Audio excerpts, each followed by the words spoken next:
السلام عليكم ورحمة الله. الحمد لله والصلاة والسلام على رسول الله. قال الله تعالى في القرآن المجيد وفي فرقانه الحميد: أعوذ بالله من الشيطان الرجيم.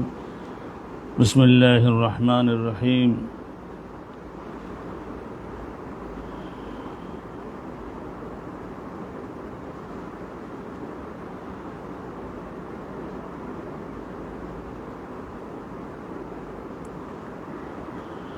وأن عبد الله حدثه أن النبي صلى الله عليه وسلم كان ينزل تحت سرحة ضخمة دون الرويسة عن يمين الطريق ووجاه الطريق في مكان بطح سهل حتى يفضي تفضي من أقمة دوين بريد الرويسة بميلين، وقد انكسر علاها فإنسان في جوفها وهي قائمة على ساق وفي ساقها كسب كثيرة وإن عبد الله بن عمر حدثه। সম্মানিত দর্শক, আমরা এই ভাষাগত দিক থেকে হযরতে নাফিয়ের বর্ণনা, আল্লাহ রাসূলের ভাষা হলে এখানে রাসূলুল্লাহ সাল্লাল্লাহু আলাইহি সাল্লাম যে সমস্ত স্থানগুলিতে মদিনা থেকে মক্কা যাওয়ার পথে নামাজ আদায় করেছিলেন, সেই স্থানগুলি এর তাবাররুক বরকত হাসিল করবার জন্য আব্দুল্লাহ ইবনে ওমর চেষ্টা করতেন। হযরতে আব্দুল্লাহ ইবনে ওমর চেষ্টা করতেন যে সমস্ত জায়গায় রাসূলুল্লাহ থামছিলেন, আব্দুল্লাহ ইবনে ওমর সেই সমস্ত জায়গায় থেমে নামাজ পড়ে, যেখানে নবী বিশ্রাম করছিলেন সেখানে বিশ্রাম করে। এই ঘটনাটা মদিনা থেকে মক্কায় যাওয়ার পথে বা ফিরে আসার সময়। ওই বর্ণনা আমরা গতকালকের কিছু আলোচনা করেছি। আজকের বাকি অংশটুকু দেখি আল্লাহর রহমতে শেষ করা যায় কিনা। আন্না আব্দুল্লাহ হাদাসাহু, নিশ্চয় আব্দুল্লাহ ইবনে ওমর বর্ণনা করেছেন তার কাছে বলতে ওই নাফের কাছে। নাফে আব্দুল্লাহ ইবনে ওমরের ছাত্রও ছিলেন, আবার বাজার থেকে কিনে এনে বড় করে মানুষ করে তাজা তুষ্ট করে স্বাধীন করেও দিয়েছিলেন, বিবাহ শাদী দিয়েছিলেন। পরে ওনার ছেলে সালেম আর এই যে কৃতদাস নাফে, এই দুইজন ওনার বক্তব্যগুলো জগৎবাসীর কাছে বেশিরভাগ তুলে ধরেছেন। অনেক সময় হযরতে ওমর বিন আল খাত্তাব এত বড় খলিফাতুল মুসলিমিন, কিন্তু ওই ধরনের তো আর হয় না, বাপের মতো ওই ধরনের সাধারণত হয় না, কোনো কোনো সময় তার চাইতে বেশিও হয়ে পড়তে পারে। যেমন হতে পারেছিল মারওয়ানের তুলনায় অসাধারণ যোগ্যতা সম্পন্ন হয়ে উঠলেন না হযরত খলিফা আব্দুল মালিক। খলিফা আব্দুল মালিকের বড় ছেলে খলিফা ওলিদ, উমাইয়া শাসন আমলে এই ওলিদ আর আব্দুল মালিক আলহামদুলিল্লাহ ভুবন কাঁপানো হয়েছিলেন না। অনেক সময় হয়, আবার অনেক সময় হয় না। হযরত ওমরের বেলায় এই রকমের হয় নাই, এই ধরনের হয় নাই। আব্দুল্লাহ ইবনে ওমর উনি কিছুটা হাদিস বর্ণনা করতে পারছিলেন। আল্লাহ তাআলা তাদের সবাইকে জান্নাতুল ফেরদাউস নসিব করুন। তো ওয়াখানা আব্দুল্লাহ ইয়ারুহু মিন রাওয়াত, এখানে আমরা আলোচনা করছি যে আন্না আব্দুল্লাহ হাদাসাহু, গতকাল আলোচনা করছি কিন্তু কিছুটা আগের থেকে ধরেছি। ওয়ান্না আব্দুল্লাহ হাদাসাহু, আব্দুল্লাহ ইবনে ওমর হাদিসখানা বর্ণনা করেছেন কার নিকটে? ওই নাফিয়ের নিকটে। আন্না নবী সাল্লাল্লাহু আলাইহি ওয়াসাল্লাম, নিশ্চয় নবী করিম সাল্লাল্লাহু আলাইহি ওয়াসাল্লাম কানা ইয়ানজিলু তাহতা সারহা, নবী করিম মক্কা থেকে মদিনায় ফেরার পথে অথবা মদিনা থেকে মক্কায় যাওয়ার পথে ইয়ানজিলু, তিনি বাহনের পিঠ থেকে নামতেন। তাহতা সারহা, সারহা বলতে বিশাল বড় একটা এই আশ-শাজারাতুল আদ-দখমা আল আজিম, বিরাট গাছ। এত বড় গাছ সাধারণত এলাকা হয় না, ওই গাছের ছায়ায় আর নিচে নবী করিম সাল্লাল্লাহু আলাইহি ওয়াসাল্লাম নামতেন। দখমা মানে বিশাল, শাজারাতুল দখমা আল আজিমা। তা এই গাছটা কোথায় ছিল? দুন আর রুয়ায়সা, রুয়ায়সা নামক এই যে একটা গ্রাম, এই গ্রামের নিকটবর্তী ছিল ওই বড় গাছটা। বুঝাইয়ে দিচ্ছেন আনিয়ামে, এই গাছটা কোথায় ছিল? আনিয়ামিনের তরিক, মদিনা থেকে মক্কা যাওয়ার পথে রাস্তার ডাইন পাশে ছিল, ডাইন হাতে। ওয়া উজাহাত তরিক, কিন্তু এই রাস্তার থেকে খুব বেশি ভিতরে নয়, একেবারে রাস্তার সঙ্গে সংযুক্তই বলা যায়, মুখোমুখি, রাস্তাটার মুখোমুখি। উজাহ, ওয়াজহন মানে মুখ না, এই রাস্তাটার মুখোমুখি কিন্তু ডাইন পাশে, মদিনা থেকে মক্কায় যাওয়ার পথে যাত্রীর ডাইন হাতে এবং রাস্তাটার সঙ্গে প্রায় সংযুক্ত। কিন্তু ওই স্থানটা পাথর না, পাহাড় না, বালুও না, কীরকম ফি মাকানিন বাতহিন, এইটা হলো ভিজা ভিজা মাটির অঞ্চল এবং নরম। সাহালুন মানে নরম, বাতহন মানে মাটি দ্বারা তৈরি, একটু ভিজা ভিজা এমন একটি স্থান। হাত্তা, তো এখানে এক শব্দে আছে হাত্তা, আবার অন্য রেওয়ায়তে আছে হেইনা। হেইনা মানে যখন, হেইনা যদি ধরি তাহলে যখন নবী করিম সাল্লাল্লাহু আলাইহি ওয়াসাল্লাম পার করে আসতেন ওই যে বড় গাছটা পাওয়ার জন্য। ইউফদি মানে ইয়াখরুজু, অতিক্রম করে আসতেন। আকমাহ একটা বড় টিলা, দোয়ায়না বারিদের রোয়ায়সা, ওই যে রোয়ায়সার কথা আমরা আগে শুনলাম না, রোয়ায়সার ওখানে হযরত ওমরের শাসনামলে হয়েছিল, একটা পোস্টাল ডিপার্টমেন্টের আঞ্চলিক অফিস হয়েছিল। 12 মাইল যত সরকারি বেসরকারি চিঠিপত্র এগুলো বহন করে এনে একটা ঘর বানানো হয়েছে, ওই জায়গায় পৌঁছে দেবে। ওখান থেকে আর একজন হরকারা, আর একজন যে দৌড়াই নিয়ে চলে যায় না, ওদেরকে আমরা হরকারা বলি, মানে হরকতকারী, যে দৌড়াই নিয়ে যায়। দোয়ায়না বারিদের রোয়ায়সা, তো রোয়ায়সার ওখানে পোস্টালের একটা ঘর ছিল, তার একটু নিচে ওই ঘরটা একটু উঁচুতে, তার একটু নিচে টিলাটা ছিল। টিলাটা রাসূলুল্লাহ অতিক্রম কাজ যাতেন 2 মাইল, বেমাইলাইনে 2 মাইল অতিক্রম করে গেলে তারপরে ওই গাছটা পড়ে। ওয়াকাদিন কাসারা আলাহা, ওই গাছটার উপরে সবচেয়ে বড় উঁচুর ডালটা ভেঙে গেছিল, ভেঙে ঝুলে পড়েছে, ইনসানা ঝুলে পড়ছিল ওই গাছটার অন্যান্য ডালগুলির মধ্যে।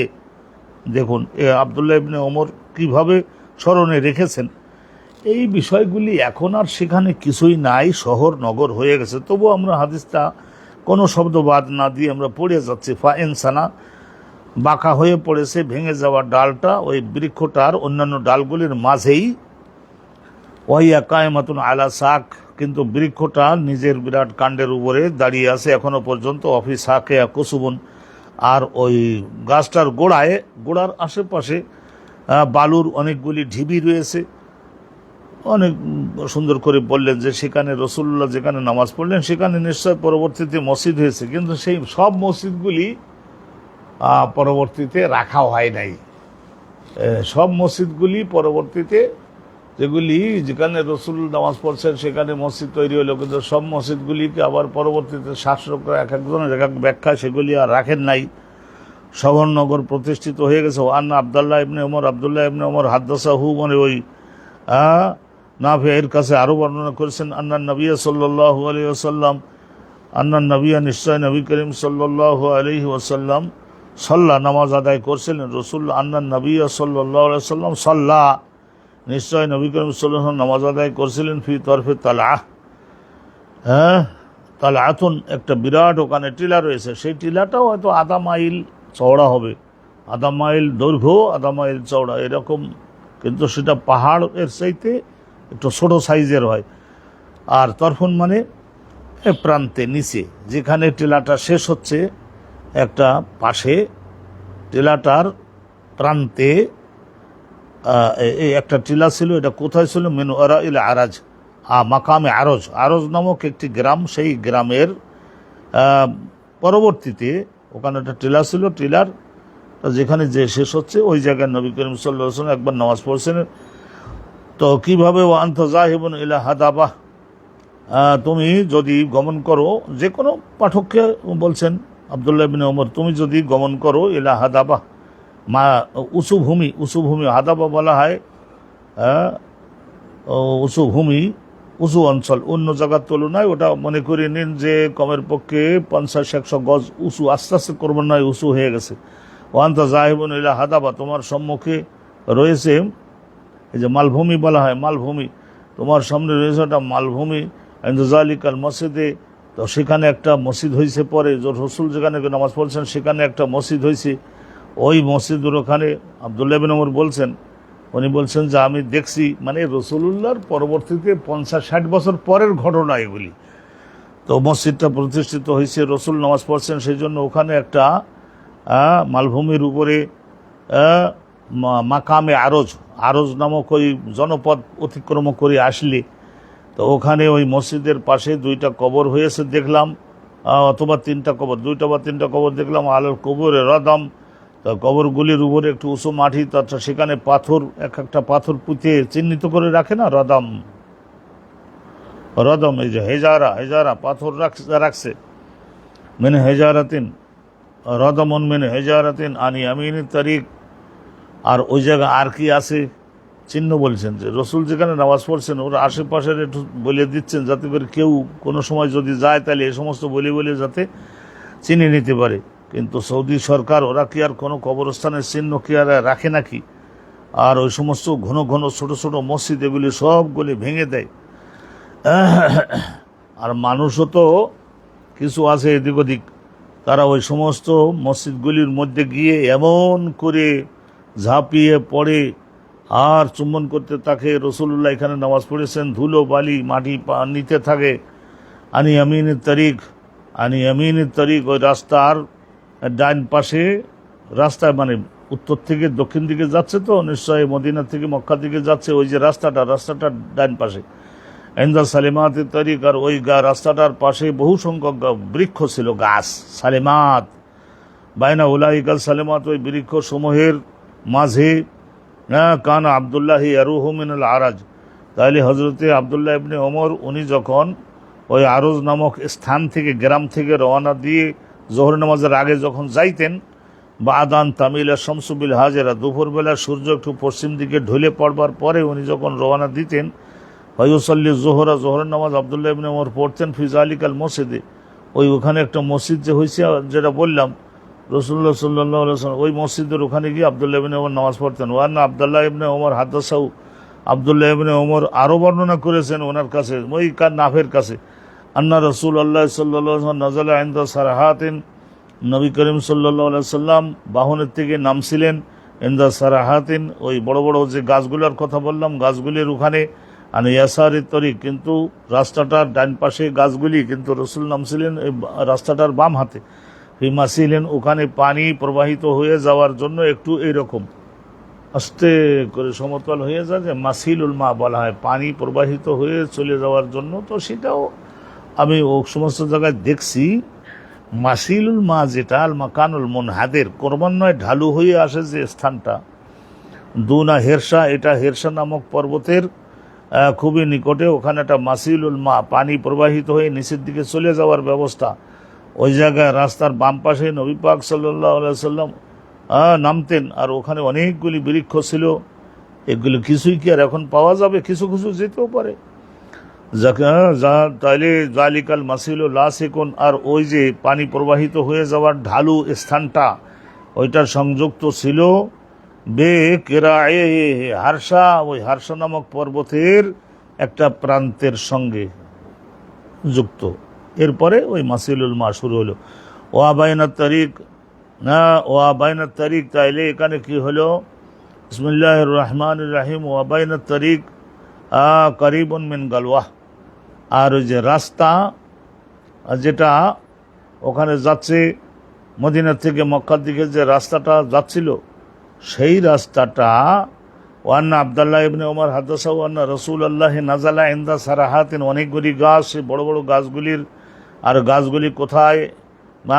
রাস্তাটার বাম পার্শ্বে ওই গাছগুলি, আর ওখানে রয়েছে কি মাসিলুল মা, পানি প্রবাহিত হয়ে যাওয়ার জন্য একটু ঢালু কিছুটা অঞ্চল, আর হেরসা পর্বতের নিকটে। এটাও তো বলে দিলেন জালিকাল মাসিলুল লাসিকুন। আর ওই পানি প্রবাহিত হয়ে যাওয়ার যে ঢালু অঞ্চলটা, এটা সংযুক্ত ছিল ওই হেরসা নামক পাহাড়ের একটা প্রান্তের সঙ্গে। বাইনাহু অবায়নাত তারিক, তাহলে হেরসা পর্বতটা আবার কোথায়? তাও বলছেন যে ওই রাস্তাটা আর হেরসা পর্বতটার মাঝখানের দূরত্বটা খুব বেশি না, রাস্তাটা আর হেরসা পর্বতের দূরত্ব খুব বেশি না। কারিবুন মিন গালওয়াহ, গালওয়া বলা হয় একটা তীর সজোরে নিক্ষেপ করলে যদ্দূর পাঠানো যায়, তার মানে ওই আমরা বলি না যে স্টোন থ্রো দূরত্ব, এইরকম, তার মানে খুব নিকটবর্তী রাস্তা আর ওই হেরসা পর্বতটা। ওখানে আবদুল্লাহ ইবনে ওমর ইউসাল্লি ইলা সার, আবদুল্লাহ ইবনে ওমর যেহেতু রসুল্লাহ ওই বৃক্ষের ওখানে নেমে নামাজ পড়ছিলেন, তো সেই হিসেবে আবদুল্লাহ ইবনে ওমর নামাজ পড়তেন ওই বিরাট গাছের ওখানে। হি আকরাবুস সারাহাত ইলা তারিক, কিন্তু ওই গাছটার গোড়ায় নামাজ পড়তেন আবদুল্লাহ ইবনে ওমর, যে গাছটা অন্যান্য গাছগুলির মধ্যে রাস্তার সবচেয়ে কাছাকাছি যে বৃক্ষটা, সেই বৃক্ষটার ওখানে। ওয়াহি আতওয়াল উহন্না, আর এই গাছগুলির মধ্যে এই গাছটা, রাস্তার কাছাকাছি গাছটা হলো সবচাইতে বেশি দীর্ঘ, এবং অন্যান্য বৃক্ষগুলার তুলনায় এইটাই বেশি লম্বা। ওয়ান্না Abdullah ibn Omar হাদ্দাসাহু, Abdullah ibn Omar আরও বর্ণনা করেছিলেন নাফের নিকটে। নাফে বলতে ওনার ছাত্র নাফে বাজারের থেকে কিনে এনে মানুষ করে তার মাধ্যমে সব বুঝাইয়ে দিতেন যে এই এই এই এই দেখছি, বর্ণনা করবা, জীবিত থেকে জগৎবাসীর কাছে পৌঁছে দেব। ও আন্না আবদুল্লাহ ইবনে ওমর, আবদুল্লাহ ইবনে ওমর হাদ্দাসাহু, তার কাছে আরও বর্ণনা, আন্না নবী সাল্লাল্লাহু আলাইহি ওয়াসাল্লাম কানা ইয়ানজিলু ফিল মাসিল, কানা ইয়ানজিলু ফিল মাসিল, ওই যে ঢালু ভূমি, মাসিল পানি প্রবাহিত হয়ে যাওয়ার যোগ্য ঢালু ভূমি, ওখানেও রসুল্লাহ নামতেন। সেটা মনে করে নেন আরও 40 মাইল পরে, 50 মাইল পরে।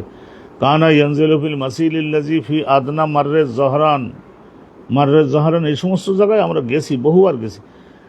কানা ইয়ানজিলু ফি আল মাসিল, ওই ঢালু ভূমিতে রসুল্লাহ নামতেন, আর নামলে তো নামাজ পড়তেন। আল্লাযী ফি আদনা মাররে জহরান, যে মাসিলটা, ঢালু ভূমিটা মাররুজ জাহারান নামক স্থানের আদনা, আদনা মানে নিকটবর্তী এ অবস্থিত। কেবল আল মদিনা, কেবল আল মদিনা, মদিনার ওই দিক থেকে আসে। হিনা তাহাবিতু মিনাস সফরাওয়াত, এই হিনা মানে যখন, তাহাবিতু তুমি একটু নামতে থাকবা, ও সফরাওয়াত নামক একটা স্থান, তারপরে একটু রাস্তাগুলি খুব এরকম নিচের দিকে যায়। তাহাবিতু মানে ঢালুর দিকে যেতে লাগবা, সফরাওয়াত এলাকা অতিক্রম করে যখন তুমি ঢালুর দিকে যেতে লাগবে, তখন ওই রকম দেখবে যে মদিনার দিক থেকে আসতেছে যে রাস্তাটা, রাস্তার ওখানে মাররুজ জাহারান নামক, এখন বর্তমানে এগুলি সাইনবোর্ডে ভালোভাবে লেখা আছে। তাইলে নবী করিম সাল্লাল্লাহু আলাইহি ওয়াসাল্লাম ইয়ানজিলু নামতেন ফি বাতনি যালিকাল মাসিল, ওই ঢালু ভূমির একেবারে সর্বনিচুতে, তারপরে আর নিচুতে যায় না, ওই জায়গায় একটু নরম মাটি টাটি থাকে, গাছপালা কিছু থাকে, ছায়া থাকে, ওখানে নবী নামতেন। ফি বাতনি যালিকাল মাসির আন ইয়াসারি তরিক, ওই মদিনা থেকে মক্কার দিকে যাওয়ার পথে ওই রাস্তাটার বাম পাশে এগুলি অবস্থিত। ওয়ান্তা জাহেবুন ইলা মক্কা, তুমি যদি মক্কার দিকে যেতে লাগো তাহলে রাস্তার বাম পাশে এই যে এলাকার নাম বললাম, লাইসা বাইনা মঞ্জিলে রসুলিল্লাহ ওয়া বাইনা তারিক ইল্লা রমিয়াতুন বিহাজার, রসুল্লাহ যেখানে নামছিলেন রাস্তার বাম হাতে রসুল্লাহ যেখানে নামছিলেন আর যে রাস্তাটা আছে রাস্তার থেকে তো একটু বামে এসে নামতেন রসুল, তাহলে রাস্তা আর নবী যেখানে নামছিলেন বেশি দূরে না, ইল্লা রমিয়াতুন বিহাজার স্টোন থ্রো ডিস্টেন্স রমিয়াতুন। ওয়ান্না আবদুল্লাহ ইবনে ওমর হাদাসাহু, হযরত আবদুল্লাহ ইবনে ওমর নাফের কাছে আরও বর্ণনা করেছেন, আন্না নবী সাল্লাল্লাহু আলাইহি ওয়াসাল্লাম কানা ইয়ানজিলু জি তোয়া, নবী করিম সাল্লাল্লাহু আলাইহি ওয়াসাল্লাম জি তোয়া নামক স্থানেও নামতেন। ওই ইয়াবিতু, আর ওই জি তোয়া নামক ওই গ্রামে ইয়াবিতু রসুল্লাহ রাত যাপন করতেন, হাত্তা ইউসবিহা, শেষ রাত পর্যন্ত, সবে পর্যন্ত, ইউসাল্লি সোবাহা, রসুল্লাহ ফজরের নামাজটা ওখানে পড়তেন, ওই জি তোয়াতে পড়তেন। হিনা একদামু মক্কাতা, রসুল্লাহ মদিনার থেকে যখন মক্কাতে যাইতেন জি তোয়াতে নামতেন, ফজরের নামাজ ওখানে পড়তেন। ওয়া মুসাল্লা রসুলিল্লাহ জালিকা, রসুল্লাহ যে জায়গায় নামাজ পড়েছিলেন সেই অ্যাকুইরেট জায়গাটা কোন জায়গায়, তা উনি বলছেন যে আবদুল্লাহ ইবনে ওমর বলছেন সেইটা হলো আলা আকমাহ, আকমাহ এইটা উঁচু একটু টিলা, সেই টিলার উপরে পড়তেন। গালিজাতেন, খুব পাথরের তৈরি টিলা। লাইসাবিল মসজিদুল্লাজি বুনিয়া সাম্মাহ, ওখানে পরবর্তীতে উনি বলতেছেন, আবদুল্লাহ ইবনে ওমর বলতেছেন যে পরবর্তীতে ওখানে সরকার একটা মসজিদ বানিয়েছে, রসুলুল্লাহর 50-60 বছরের পরের ঘটনা বলছেন, যে ওখানে সরকার একটা মসজিদ বানিয়েছে বা কোম্পানিরা একটা মসজিদ বানিয়েছে, কিন্তু সেই মসজিদের ওখানে না, বরং ওই শক্ত পাথরের তৈরি টিলাটার উপরে রসুল্লাহ সাল্লাল্লাহু আলাইহি ওয়াসাল্লাম সালাত আদায় করছিলেন। ওয়ালাকিন আসফালা মিন যালিকা, ওয়ালাকিন আসফালা, মসজিদ যেটা বানাইছে ওখানে না, ওয়ালাকিন আসফালা মিন যালিকা, মসজিদ যেখানে বানিয়েছে ওর চাইতে আরেকটু নিচে যেতে হবে, আলা আকামাতিন গালিজা, ওখানে পাথরের ওই টিলাটার উপরে। আগেও বলেছেন আকামাতিন গালিজা, এখানে বললেন আবার দ্বিতীয়বার বললেন আকামাতিন গালিজা, এই পাথরের তৈরি, পাথর দিয়ে তৈরি হয়ে ওঠা এই টিলাটার উপরে।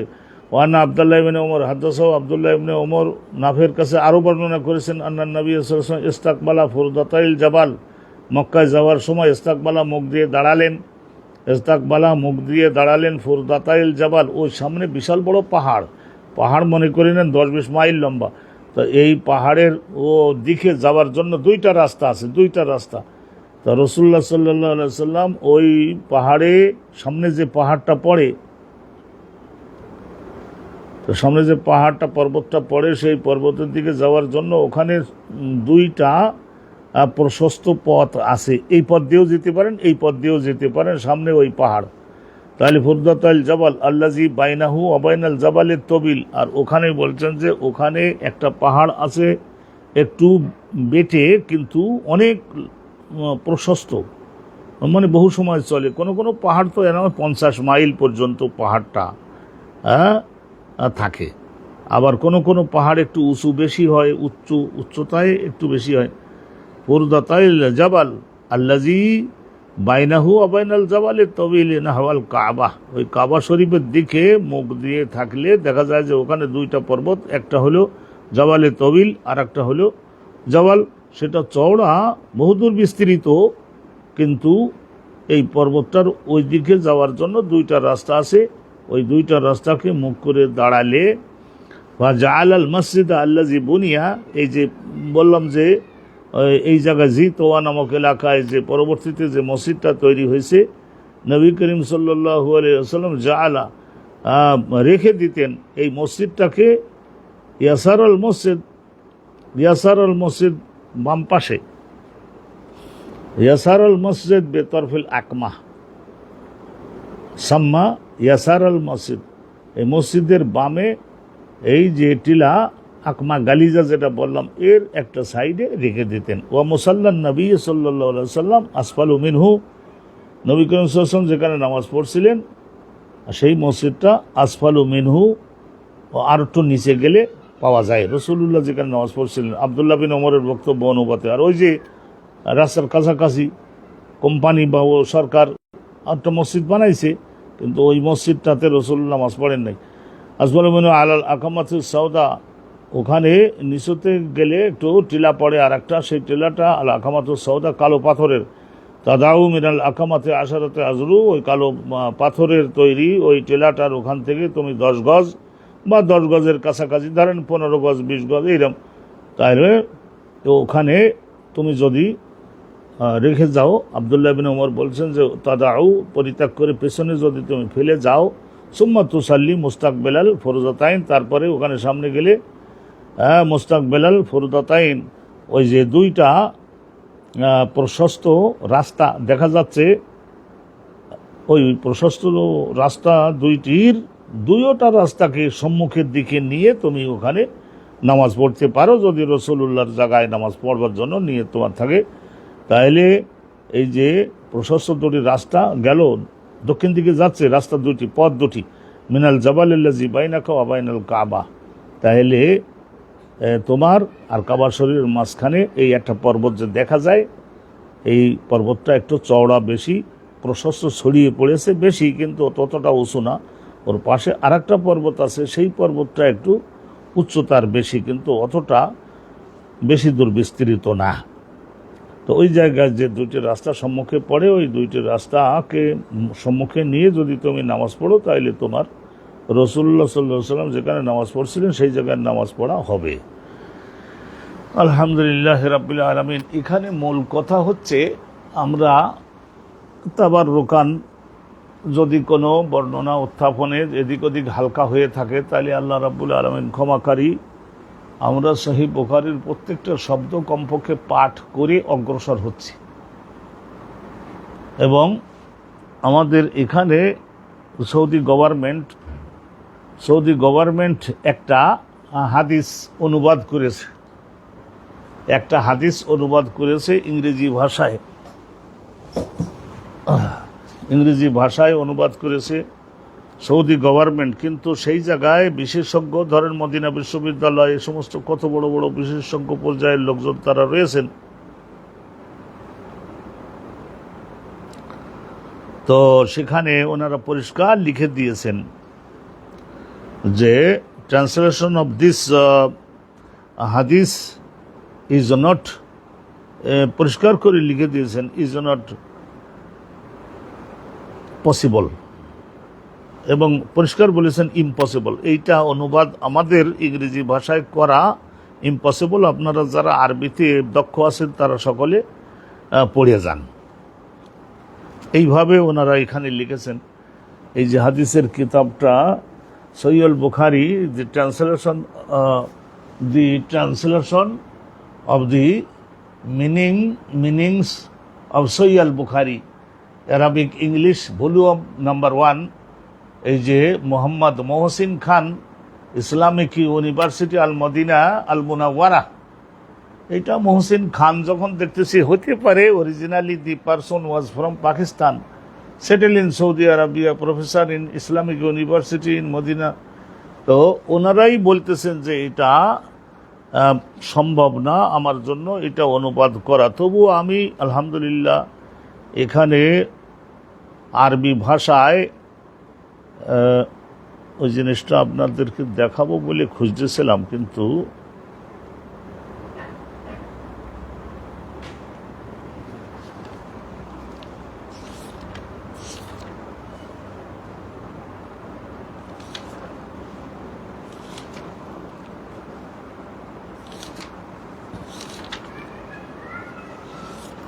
পরিষ্কার উনি বলে দিন।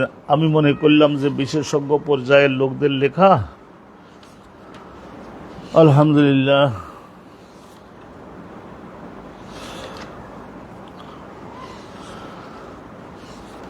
তো ওই কথা বলে দিয়েছেন।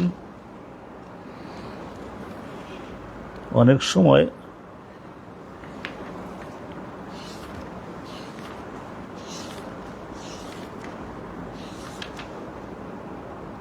অরিজিনাল কিতাবপত্র সামনে নিয়ে যদি আপনারা বসেন, তাহলে অনেকটা সুবিধা হয়, অনেক সুবিধা হয়।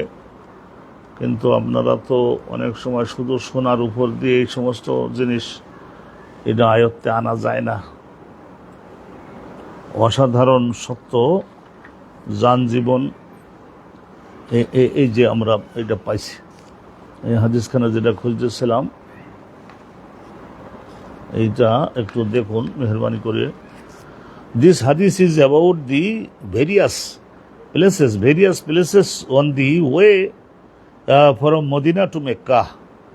মদিনা মুনাওয়ারা থেকে মক্কায় যাওয়ার পথে যে সমস্ত ভেরিয়াস বিভিন্ন ধরনের স্থান পড়ে, তো হয় আর যে সমস্ত স্থানগুলিতে দি প্রফেট সাল্লাল্লাহু আলাইহি সাল্লাম প্রেইড নামাজ আদায় করেছিলেন, মদিনা থেকে মক্কা যাওয়ার পথে যে সমস্ত স্থানগুলিতে রাসূলুল্লাহ নামাজ আদায় করেছিলেন, অ্যান্ড দেয়ার লোকেশনস, এবং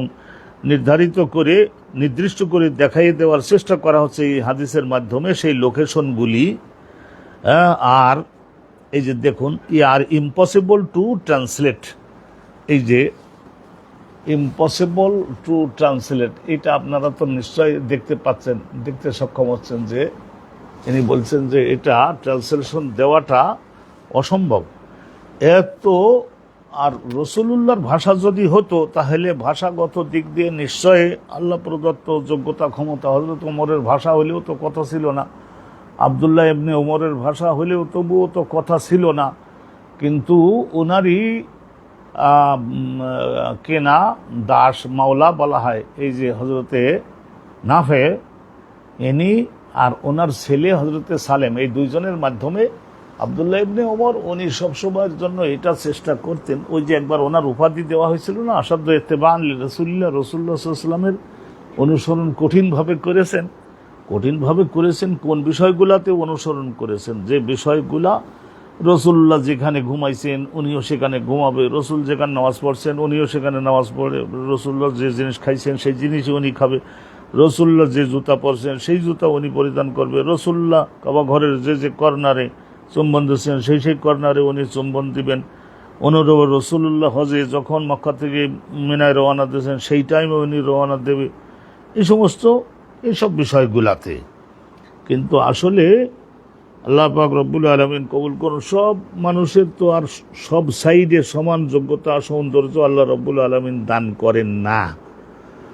তো আপনাদের উদ্দেশ্যে আমি দেখতেছি কি করা যায়, এই হাদিস খানার আরও স্টাডি করবার আমি চেষ্টা করব ইনশাআল্লাহ তাআলা। কিন্তু আমার কাছে যে এটা রয়েছে উমদাতুল কারি আছে, এই উমদাতুল কারির মধ্যে এর চাইতে বেশি আমি স্পষ্টভাবে কিছু উদ্ধার করতে পারিনি। ফথুল বারি, এই যে ফথুল বারি রয়েছে, ইবনুল হাজার আল আসকালানি আর বদরুদ্দিন আইনি, পৃথিবীর মধ্যে এই সহিহ বুখারীর ব্যাখ্যা গ্রন্থ এই দুইখানি হলো সর্বশ্রেষ্ঠ। আর সৌদি আরবের আনোয়ার শাহ কাশ্মীরি সহ আরও জগতের বিখ্যাত আলেম ওলামা তারা লিখেছেন, বাংলায় যারা লিখেছেন কেউই ওই ধরনের আরও ক্লিয়ার করতে সক্ষম হননি। এখন উর্দু ভাষায় যারা করেছেন তারা কেমন করেছেন চেষ্টা করে যদি পারি তাহলে ওইটা আলহামদুলিল্লাহ আমি আরও ব্যাখ্যা ও বিশ্লেষণ সহ বাংলায় নিজে লিখে আমি চেষ্টা করব আলহামদুলিল্লাহ এইটা যান্ত্রিকভাবে বা হার্ড কপি আপনাদের কাছে পৌঁছে দেওয়ার জন্য ইনশাআল্লাহ তাআলা চেষ্টা করব। আল্লাহ রাব্বুল আলামিন তৌফিক দান করুন। তো আমরা আজকের এই হাদিসটা এখানে রেখে দিচ্ছি, এরপরে সামনে এগিয়ে যাচ্ছি। বাবু সুতরাতুল ইমামে সুতরাতু মান খালফাহু, এই বাবের মধ্যে আলোচনা করা হবে যে ইমামের সামনে যে সুতরা দেওয়া হয়েছে, সুতরা মানে বিরাট একটা লাঠি জাতীয় জিনিস। ফাঁকা মাঠে যদি নামাজ আদায় করি তাহলে সেটা পুঁতে দিতে হয় না, মসজিদের মধ্যে তো আর লাগে না, কিন্তু এই যে সুতরা লাঠি জাতীয় একটা জিনিস বা পুঁতে দেওয়া হয় না, যাতে করে অন্যান্য যারা যাবে তবে তাদের বিঘ্ন না হয়, তারাও যেতে পারলো আর আমাদের নামাজেরও কোনো ক্ষতি হলো না। ওই সুতরা দেওয়াতে মানুষের মন মানসিকতাটা নামাজের মধ্যে অনেকটাই সীমাবদ্ধ থাকে। সুতরাতুল ইমামের সামনে যে সূত্র দেওয়া হয়েছে সূত্রা তো মান খালফাহু, পেছনের মুক্তাদিরদের জন্য ওই সূত্রাই হবে, প্রত্যেক মুক্তাদির সামনে আবার আর একটা করে দেওয়া লাগবে না। হাদাসানা আব্দুল্লাহ ইবনে ইউসুফ قال حدثنا মালিক আন ইবনে শিহাব আন উবাইদুল্লাহ ইবনে আব্দুল্লাহ ইবনে উতবা ইবনে মাসউদ, ওই যে উবাইদুল্লাহ রিওয়ায়াত করেন আন্না আব্দুল্লাহ ইবনে আব্বাস ওনার উস্তাদ আন্নাহু ক্বালা, আব্দুল্লাহ ইবনে আব্বাস বলছেন যে আকবালতু রাকিবান, আকবাল তু রাকিবান, আব্দুল্লাহ ইবনে আব্বাস তখন বালেগ হন নাই, মনে করে নেন ওনার বয়স তখন মাত্র 10 বছর হতে পারে এরকম। আকবাল তু রাকিবান আলা হিমারিন আতান, একটা মাদি গাধা, মেয়ে নারী গাধা, মাদি গাধার পৃষ্ঠে আরোহণ পূর্বক আরোহী হয়ে আমি আসলাম। ওয়ানা ইয়ৌমাইজিন কাদ নাহাজতুল ইহতিলাম, আমি ওই সময় আমার বয়স ছিল কিরম, কারাব তো নিকটবর্তী হয়েছি এ বালেগ হওয়ার, এহতেলাম বালেগ হওয়ার নিকটবর্তী হয়েছি। ওয়া রাসূলুল্লাহি ইউসাল্লি বিন্নাসি বিমিনা, নবী করিম সাল্লাল্লাহু আলাইহি সাল্লাম ওই সময় মুসল্লিদের ইমামতি করে মিনার মাঠে নামাজ আদায় করতেছিলেন। ইলা গায়রে জেদার, সামনে কোনো তো পাঁচিল নাই, প্রাচীর নাই, তার মানে ফাঁকা মাঠে রাসূলুল্লাহ সাল্লাল্লাহু আলাইহি সাল্লাম ফাঁকা মাঠে তো নামাজ আদায় করতেছিলেন। তা বোঝা গেল যে এইটা হিজরতের আগে মিনার মাঠে নামাজ পড়তেছিলেন। নামাজ ফরজ হয়েছে তো হিজরতের আগে 1 বছর, তো রাসূলুল্লাহ মিনার মাঠে ফাঁকায়, কাফের মুশরিক তো কাবা শরীফের ওখানে নামাজ পড়তে বাধা দেয়, তো মিনার মাঠে নামাজ পড়তেছিলেন। ইলা গায়রে জেদার, সামনে পাঁচিল নাই, প্রাচীর নাই। পামারারতু বাইনা ইয়াদাই বাজ সফ, সামনের যে কাতার সামনের কাতারের কিছুটা অংশের মধ্যে আমি ওই বাহনের পিঠে চড়িতে থামাতে কাতারের কিছুটা 4-5 হাত কাতারের ভেতরে চলে গেছি। ভেতরে মানে ওই মুসল্লিদের সামনের কাতারের সামনে দিয়ে গেছি। ফানাজাল তো, তারপরে আমি ওই গাধার পিঠ থেকে নামলাম, মাদি গাধা, তো ওর পিঠ থেকে নামলাম। ও আরসালতুল আতান, উনি একটা ঘটনা বর্ণনা করছেন। ও আরসালতুল আতান, আর মাদি গাধাটাকে আমি ছেড়ে দিলাম, ঘাস টাস খেতে লাগ, তার তাও চড়তে থাকুক। ও দাখালতু ফিস সফে, আর আমিও নামাজ পড়ব বলে ওই মুসলমানগণের ওই কাতারের মধ্যে, লাইনের মধ্যে আমিও প্রবেশ করলাম। ফালাম ইউনকির যালিকা আলাইয়া আহাদুন, পরবর্তীতে নামাজ শেষ হওয়ার পরে আমার বিরুদ্ধে কেউ কোনো প্রতিবাদ করেন নাই যে এই তুমি ছেলে, এই আমরা নামাজ পড়তেছি, তুমি গাধার পিঠে চড়ে এসে আমাদের এই কাতারের সামনে দিয়ে কেন গেলা, এরকম প্রতিবাদ কেউ করেন, এটা ঘটনা। তা বোঝা গেল যে ইমামের সামনে যে সূত্র দেওয়া আছে সেটা পেছনের মুক্তাদিদের জন্যও ওই একই সূত্রায় কাজ হয়ে যাবে, এটা জানা গেল।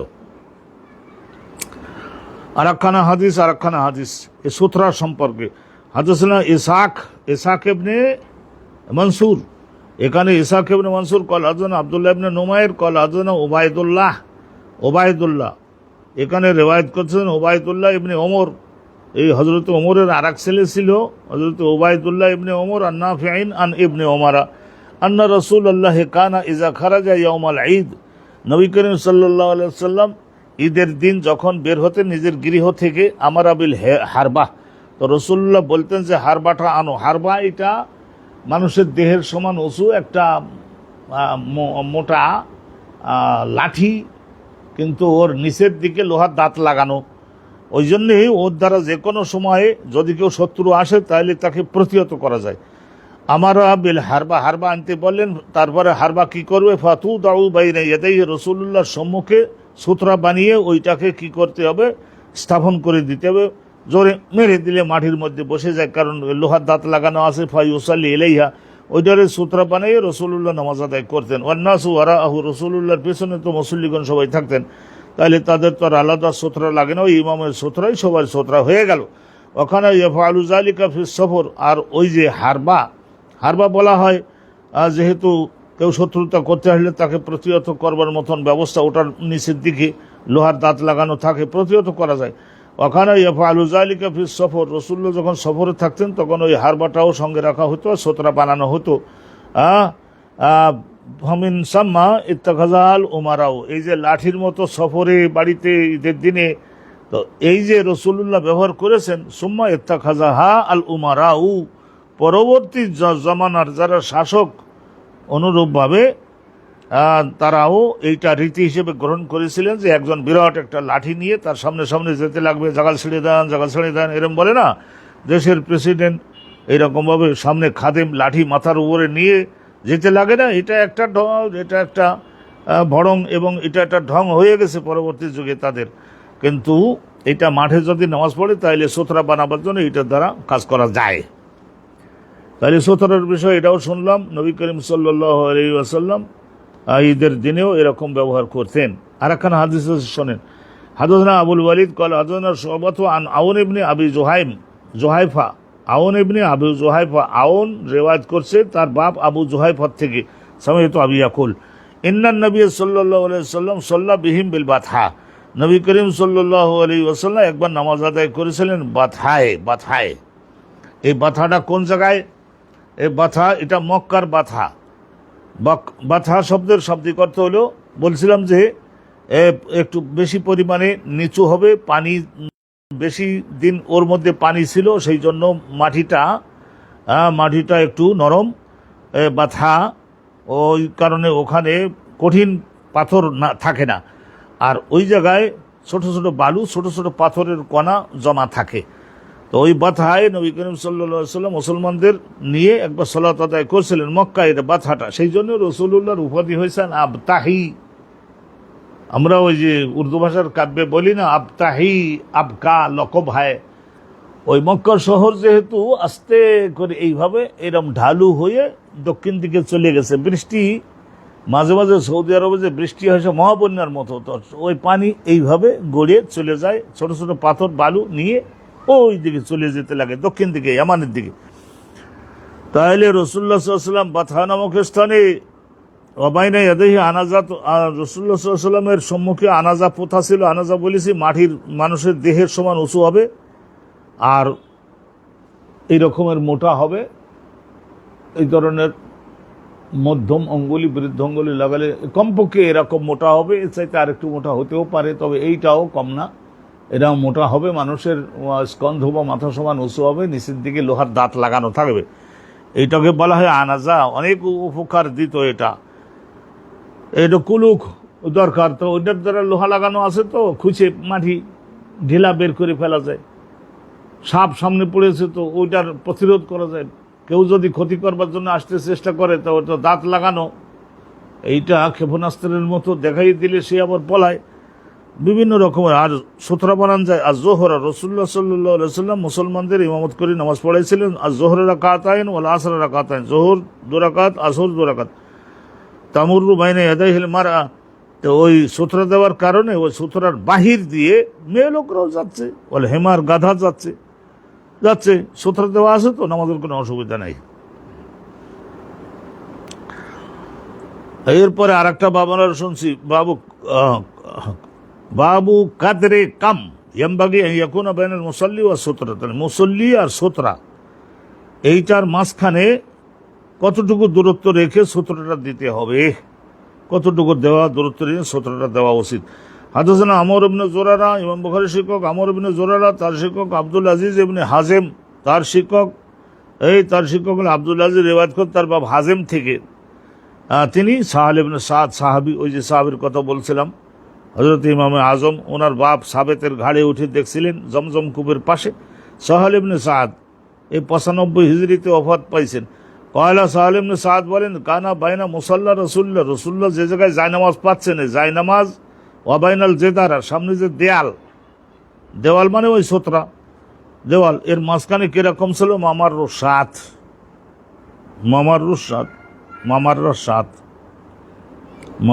সাত বলতে এখানে এই ছাগল ভেড়া দুম্বা এরাই যেতে পারে, বেশি দূর নয়। এক জায়গায় আছে যে জেরাউন, মানে 2 হাত, তাহলে 2 হাতের মধ্যে দাঁড়িয়ে সেজদা দেওয়া যায়। 2 হাত আমরা বর্তমানে এক কাতারের মাঝখানে আর এক কাতারের মাঝখানে কতটুকু রাখি? 2 হাত, বা অনেকেই আবার 1 বিঘাতে একটু বেশিও রাখে যদি তাদের বিরাট মসজিদ প্রশস্ত জায়গা থাকে। সুবহানাল্লাহ, মামার রুসাদ। আর এইটা একখানা হাদিস আপনারা শুনলেন, আমর ইবনে জুরারা, আব্দুল আজিজ ইবনে হাজেম, আর আবি সাহাল ইবনে সাদ। এখন যে হাদিসটা, এটা মক্কি ইবনে ইব্রাহিম, হযরতে ইমাম বুখারী আর রাসূলুল্লাহর মাঝখানে মাত্র 3 জন লোক থাকবেন, ওইগুলাকে বলা হয় সোলাসিয়াত। আগে একটা গেছে, আর এই হলো দ্বিতীয় সোলাসিয়াত, তার সানি মিনাস সোলাসিয়াত। এই যে হাদাসানা আল মক্কি ইবনে ইব্রাহিম ক্বাল হাদাসানা ইয়াজিদ ইবনে আবু উবাইদ, তার আন সালামা, এই যে আন সালামা, 3 জন, মক্কি ইবনে ইব্রাহিম, ইয়াজিদ, তারপরে সালামা, এই 3 জন মাত্র ব্যক্তি। তারপরে হাদিসটা قال كان جدار المسجد عند المنبر ما كادت الشاة تجوزها তাইলে এনে বলছেন যে কানা জেদারুল মসজিদ, জেদারুল মসজিদ, জেদারুল কেবলা, কেবলা বলতে সামনে যে সূত্রটা দিয়ে নামাজ পড়া হচ্ছে, মসজিদের সামনের দেওয়ালটা ওইটা কতটুকু উঁচু হতো, কতটুকু উঁচু, মনে করেন উপরে ছাদ নাই, তো সামনে একটা দেওয়াল দিছে, বৃষ্টি কম হয়, জেদারুল মসজিদ, মসজিদের সামনের দেওয়ালটা এন্দাল মেম্বার, মেম্বারের নিকটে, মেম্বারের নিকটে মানে সামনের দেওয়ালটা, মেম্বারের ওখানকার সামনের দেওয়ালটা কতটুকু উঁচু, মা কাদাতে সাথু তাজুজুহা, তাইলে একটা ছাগল যেন অতিক্রম করে লাভ দিয়ে এর উপর দিয়ে না যেতে পারে, এতটুকু উঁচু। তো কতটুকু উঁচু হলে হয়, তো মনে করুন আপনার 3 হাত, এগুলি সাধারণ ছাগল যেগুলি সেগুলি এইরকম পাঁচিল দেওয়া থাকলে ছাগল, ওবারের ছাগল এবারে আসতে পারবে না, এবারে ছাগল ভেড়া দুম্বা ও লাভ দিয়ে ওবারে যেতে পারবে না। তাহলে জওয়াজ মানে অতিক্রম করে চলে যাওয়া, এই জন্য আমাদের পাসপোর্টকে বলা হয় না জাওয়াজ। মা কাদাত সাথে একটা ছাগল ভেড়া দুম্বা এরা নিকটবর্তী ছিল না যে অতিক্রম করে যায় ওই দেয়ালটাকে, বলবে যে লাভ দেওয়ার দরকার, একটু ঘুরে যাবে। এখানে 3 জন ইমাম বুখারী হুজুর আর হাদিসটার মাঝখানে 3 জন, মক্কি ইবনে ইব্রাহিম, ইয়াজিদ ইবনে আবু উবাইদ, সালামা। তো যাই হোক, এটা উনি বলেছেন সোলাসিয়াত, তো আমরাও সেটা মেনে নিলাম, কিন্তু কলা রাসূলুল্লাহ এটা নাই। আনা আসসালাতু ইলাল হারবা, নবী করিম সাল্লাল্লাহু আলাইহি ওয়াসাল্লাম মাঝে মাঝে ওই হারবা, যেটারে বললাম হারবা, এইরকম মোটা মানুষের স্কন্ধ বা মাথার সমান উঁচু, নিচের দিকে দাঁত লাগানো, এর দ্বারা ছোটোখাটো লড়াইও করে নেওয়া যায়, নিচের দিকে লোহা দাঁত লাগানো, এটাকে সাধারণত ওই জমানার লোকেরা ক্ষেপণাস্ত্র বলতো। আর রোমহ, নেজা আমরা বলি না, নেজা বর্ষা মানে যেটা নিক্ষেপ করতে হয়। হাদাসানা মুসাদ্দাদুন ক্বালা হাদাসানা ইয়াহইয়া আন উবাইদুল্লাহ আন উবাইদিল্লাহ ক্বালা আখবারানি নাফিউন মাওলা আব্দুল্লাহ ইবনে উমর, মাওলার ব্যাখ্যা তো করে দিয়েছি অনেকবারই। আন আব্দুল্লাহ ইবনে উমর আন্না নবী সাল্লাল্লাহু আলাইহি ওয়াসাল্লাম কানা ইয়ারকুজু লাহু আল হারবা, অথবা তুরকাজু, ওই হারবা হিসাবে স্ত্রীলিঙ্গের শব্দ হিসেবে তুরকাজু রাসূলুল্লাহ সাল্লাল্লাহু আলাইহি ওয়াসাল্লাম নির্দেশে পথিত করা হতো, পুঁতে দেওয়া হতো তার সম্মুখে একটা হারবা, ফায়ুসাল্লি ইলাইহা, ওর দিকে মুখ দিয়ে মাথা দিয়ে দাঁড়িয়ে রাসূলুল্লাহ সাল্লাল্লাহু আলাইহি ওয়াসাল্লাম নামাজ আদায় করতেন। তাহলে হারবাও যা আনা যাও তাই, হারবাও যা আনা যাও তাই। তো আলহামদুলিল্লাহ আমরা আজকের যতটুকু হয়েছে আমাদের মোটামুটি হয়েছে। আল্লাহ পাক রব্বুল আলামিন কবুল করুন, সহজ করুন। আমরা দ্রুত গতিতে আরেকটু যাব, তবে আজকের ওই হাদিসখানা ওইটার সম্পর্কে আমি আপনাদেরকে যতটুকু বলেছি আরও সহজ করে দেওয়ার জন্য, ওটা মহা গুরুত্বপূর্ণ একটা জিনিস, সহজ করে দেওয়ার জন্য আমি আরও ফার্দার যদি কোনো সৌদি আরবের নিজস্ব অধ্যাপক সিনিয়র তাদের কাউকে যদি পাই, বা ইয়ামান দেশের আমার 2-1 ওস্তাদ রয়েছেন, মিশরের 2-1 ওস্তাদ রয়েছেন যারা এই সমস্ত বিষয়গুলি হয়তো 40 বছর পড়িয়েছেন, এই রকমের অভিজ্ঞতা সম্পন্ন যদি কোনো লোক পাই, তাহলে তারা যদি দিতে পারেন, বা কোনো ব্যক্তির লেখনের মাধ্যমে যদি সহযোগিতা পাই, যদি উপকার হবে মনে করি, তাহলে ওইটার আর একটু ব্যাখ্যা টাখ্যা দিয়ে আমি হার্ড কপি আপনাদের কাছে পৌঁছে দেওয়ার চেষ্টা করব। এই মোবাইল ফোনের মাধ্যমেও আজকাল তো দেওয়া যায়, আপনারা সেখান থেকে ডাউনলোড করে নিয়ে আরও সুন্দর করে দেখে নিতে পারবেন। আলহামদুলিল্লাহ রাব্বিল আলামিন, আজকের এই পর্যন্তই রাখছি। ও আখিরু দাওয়ানা আলহামদুলিল্লাহ রাব্বিল আলামিন। আসসালামু আলাইকুম ওয়া রাহমাতুল্লাহি ওয়া বারাকাতুহু।